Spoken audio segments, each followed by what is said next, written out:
Siz değerli insanların kıymetli vaktini ayırıp videomu izliyor olmanız beni gerçekten çok mutlu ediyor. Bir Tarif Bir Lezzet kanalına hoş geldiniz. Bugün mutfağımda çocukluğumun en güzel hatıralarından biri var. Halamın o mis gibi kokan peynirli çöreğini yapıyoruz. Hamuru yoğururken bile insanı eski günlere götüren sıcacık bir tarif bu. Eğer siz de bu güzel lezzetleri kaçırmak istemezseniz kanalıma abone olmayı ve videoyu beğenmeyi unutmayın. Yorumlarda da düşüncelerinizi benimle paylaşın, birlikte sohbet edelim. Olarak 2 adet yumurtanın bir tanesinin sarısını üzerine sürmek için ayırıyoruz ve yoğuracağımız kabın içerisine ekliyoruz. Yaklaşık 2 tutam tuz ilave edip çırpıcı ile iyice çırpıyoruz.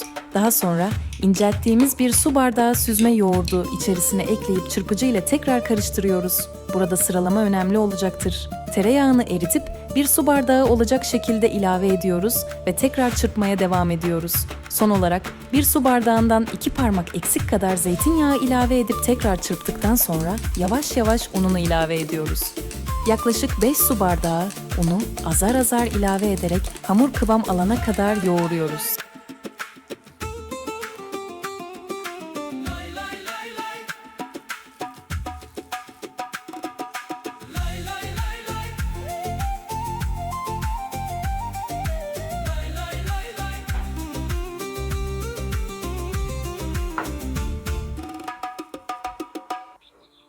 Hamur kıvam aldıktan sonra içerisine 1,5 paket kabartma tozu ilave edip tekrar yoğuruyoruz. Daha sonra hamurun üzerine naylon bir örtüyle kapatıp biz iç harcına geçiyoruz.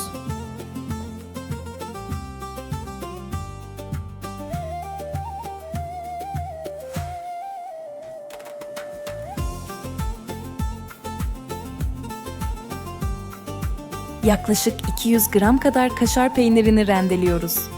İsteğe bağlı başka tür peynirler de kullanabilirsiniz. Lor peyniri de güzel oluyor. Tercih size kalmış. Bir avuç dolusu maydanozu ince bir şekilde kıyıyoruz.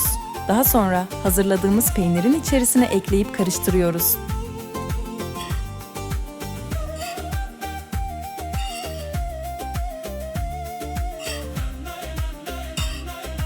Hamuru 2 eşit parçaya ayırıp elimizle dikdörtgen şekilde yayıyoruz. İçerisine peynirin yarısını ilave ettikten sonra karşılıklı bir şekilde birleştiriyoruz ve hamuru yapıştırıyoruz. Daha sonra pişirme kağıdı serdiğimiz fırın tepsisine ters şekilde çevirip üzerine muntazam bir şekilde düzeltiyoruz.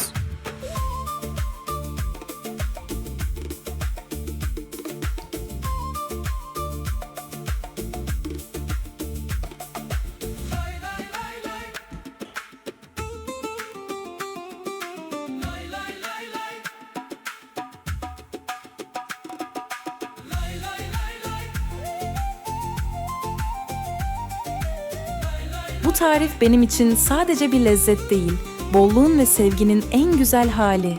Eniştem alışverişten hep eli kolu dolu döner, eksik olmasın derdi. Halam da malzemeden hiç kısmadan o kendine has dokunuşuyla öyle bir yapardı ki her lokmada o özen hissedilirdi. Eskiden büyük fırınlar yoktu. Küçücük fırında bile kokusu tüm evi saran yumuşacık ve içi dolu dolu çörekler çıkarırdı. Şimdi ne zaman yapsam anlıyorum ki o lezzeti özel yapan ne malzemenin bolluğu ne de fırındı. Asıl sırrı halamın o sıcacık sevgisiydi.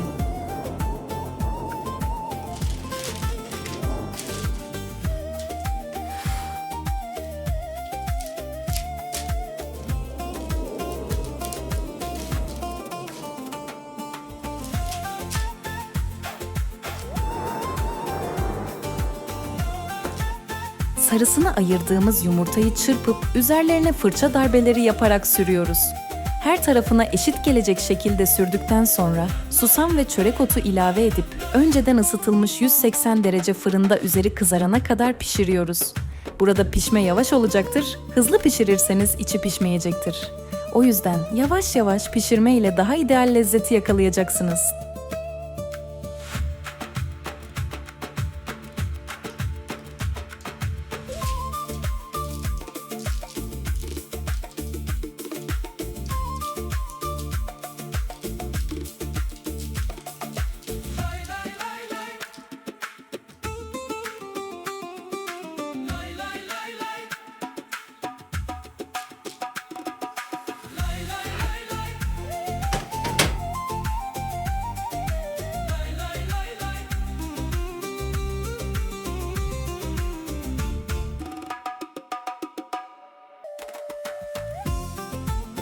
Siz değerli insanların kıymetli vaktinizi ayırıp videomu izlediğiniz için gerçekten çok teşekkür ediyorum.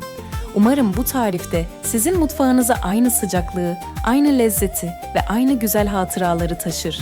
Eğer videomu beğendiyseniz kanalıma abone olmayı ve videoyu beğenmeyi unutmayın. Bu küçük destekleriniz benim için gerçekten çok kıymetli ve yeni tarifler hazırlamam için büyük bir motivasyon oluyor. Eğer yapmak istediğiniz, özlediğiniz ya da benim denememi istediğiniz tarifler varsa lütfen yorumlara yazın. Özellikle böyle eski, unutulmaya yüz tutmuş aile tariflerini benimle paylaşırsanız ben de onları sizlerle birlikte yaşatmak, mutfağımızda yeniden canlandırmak isterim. Her yorumunuzu merakla okuyorum ve gerçekten dört gözle bekliyorum. Buradan halama da kocaman selam gönderiyorum. Ellerinden öpüyorum ve kendisine sağlıklı, huzurlu, uzun ömürler diliyorum. Bir sonraki tarifte yeniden görüşmek dileğiyle.